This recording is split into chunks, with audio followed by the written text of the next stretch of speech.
কয়লা ধুইলে ময়লা যায় না। আপনি জামাতকে নিয়ে প্রশ্ন করছেন, কয়লা ধুইলে ময়লা গেছে এরকম কোনো প্রমাণ আছে পৃথিবীতে? তো বাংলাদেশের ব্যতিক্রম হবে কেন? জামাত হচ্ছে একটা কয়লা, খুব দুর্গন্ধযুক্ত কয়লা। এটা যতই ধোয়া হয় ততই ময়লা বের হয়, এটা যতই ধুবেন ততই ময়লা বের হবে। এই যে মুফতি ইব্রাহিম, আর কাছে কি বালস্তর কি একটা শাহরিয়ার না, ইলিয়াস পিনাকি, এরা বাংলাদেশের স্বাধীনতাকে অস্বীকার করছে। এই মুফতি ইব্রাহিম, তথাকথিত মুফতি, তিনি বলছেন মুক্তিযোদ্ধারা, ৭১-এর যে মুক্তিযুদ্ধ প্রজন্ম, মুক্তিযোদ্ধারা খুব নিকৃষ্ট জাতি। ওরা ফায়ারিং করে দেয় না কেন? ওরা অ্যারেস্ট করে না কেন?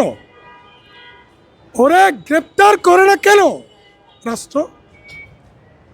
কারণ রাষ্ট্র নিজেই কয়লা যুক্ত, রাষ্ট্র নিজেই কয়লা যুক্ত। ডক্টর ইউনূস নিজেই, ডক্টর ইউনূস সরকার নিজেরাই পুরো কয়লার ভাগার। না হলে এই ৫৫ বছরের মাথায় এসে যে রাজাকার শাবকেরা,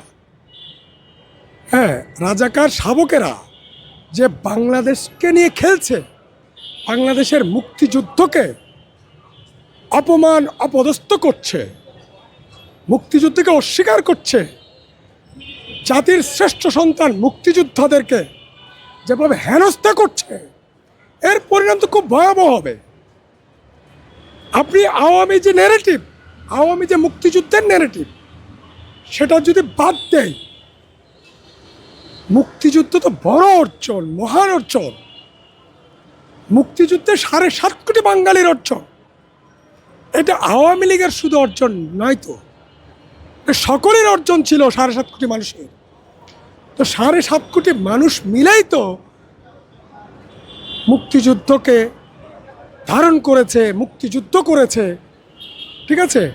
তাদেরকে যে অপমান করা হচ্ছে, অপমান করা হলো জামাত ইসলামীর পক্ষ থেকে, শিবিরের পক্ষ থেকে, তাদের আন্তর্জাতিক নায়েবে আমির পিনাকির পক্ষ থেকে, আরেক নায়েবে আমির ইলিয়াস হোসেনের মতো বাজে একটা লোকের পক্ষ থেকে, মুফতি ইব্রাহিম পালস্ট শাহরিয়ারের পক্ষ থেকে, এই যে মুক্তিযুদ্ধকে অপমান করা, এর পরিণাম কি এরা বুঝে?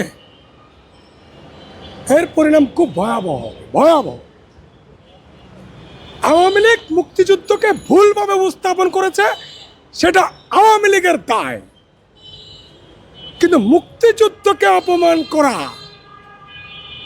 এটা এই দায় দায়িত্ব জামাত ইসলামীকে নিতে হবে।